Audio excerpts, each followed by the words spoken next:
Hi, Kelly. Hi, how are you? Fine, thanks. How are you? Good, good.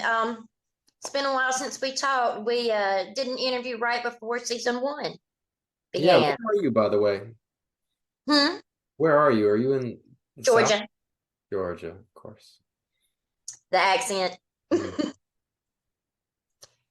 Right. So tell me about what Jim's looking forward to in season two. Clarity, understanding. He's looking to see what's at the bottom of this whole thing. Is this some kind of fever dream, paranormal reality, hallucinogenic trip? Or is this an experiment in a more logical sense, uh, devised by cruel people who are testing the limits of the human mind and how much it can handle and what it can do to people. He wants to know, and he's not going to accept any of uh, the working theories of the place that the other members or the other, unfortunate citizens or have. He's willing to look beyond what is easily apparent to see and, yeah, investigate. That's what he's looking to do. Find what's at the bottom of this thing. He seems to be a little more interested in the community this time around, Hmm. a little more kind, I guess would be a good word. You said kind? Hmm. Uh-huh. Yeah. Yeah, that's interesting. I think when people are have their backs up against a wall, they lash out more than more than they would otherwise be comfortable doing or find that's acceptable.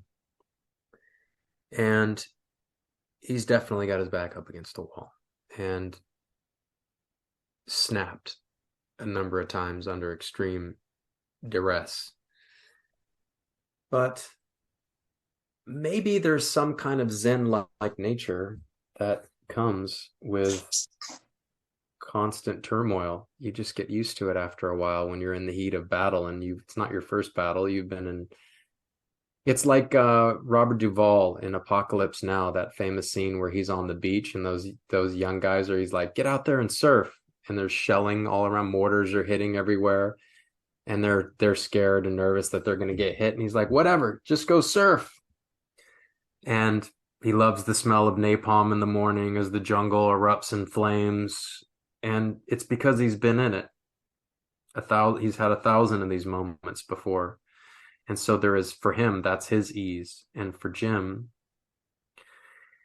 maybe it's the opening of empathy for everyone else's situation as well, to your point. Right. Well, he definitely has some challenges ahead of him this season. Um, what would you how would you describe to fans what's coming this season?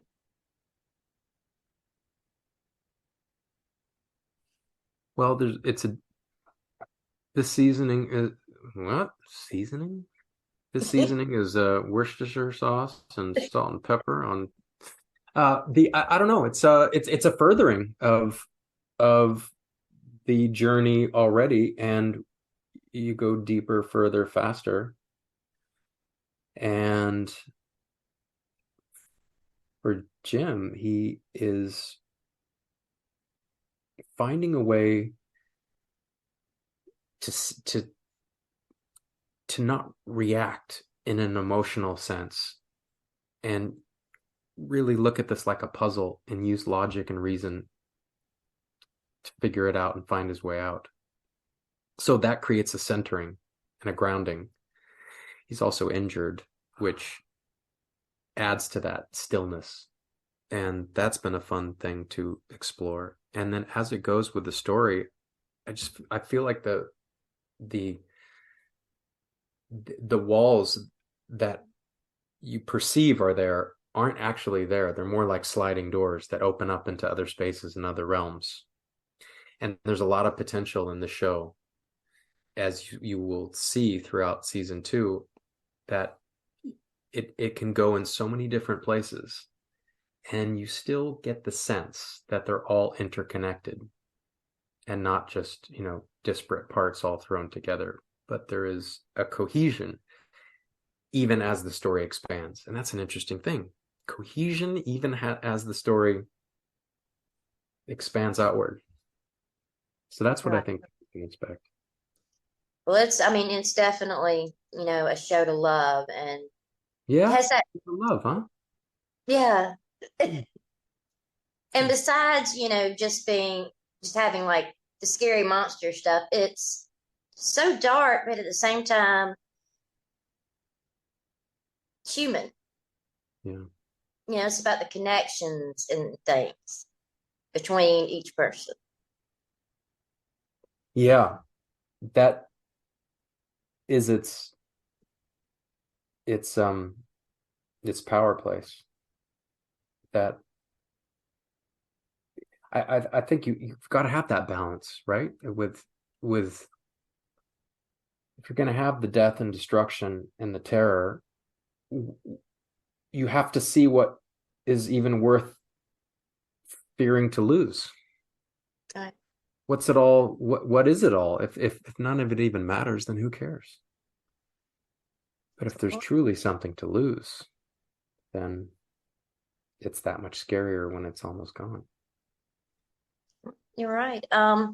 Is there a scene that you've filmed so far that had a big effect on you?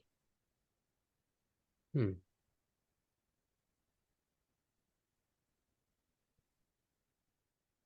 Sometimes the scenes with Catalina are like scenes from a marriage. And in thinking about them, because in a marriage, often you're in the heat of it and in the moment, and there's an offering and a reaction and another offering and back and forth. And with these scenes written between a husband and wife, you get to think about it for a while before you film it. So it's interesting to think about the dynamics between man and woman, husband and wife over time, because now we've done two seasons that work together. So that's an interesting thing, an interesting way to look at marriage, because they've gone through it. This couple, they have lost a child, and I have great empathy for anyone who's ever lost a child, and to be able to make it through that intact is quite a feat. Oh, I'm sure that's about as bad as it can get. I would think so, yeah. It's so sad, but I'm cheering for him, and I'm hoping that everything works out for Jim and his wife and his daughter with all this craziness that's going on. Well, Jim has the same to say to you. Well, thank you. Um, if you had to give viewers one reason to watch the series, what would it be? The heart. It really is interested in how people in extreme situations find a way to collaborate, look out for each other, and have a good laugh and even love, no matter how hard it gets. They may succeed and some may fail. People are always trying to do that. And I see that in life, and I see it in the show, and it's earnestly exploring that.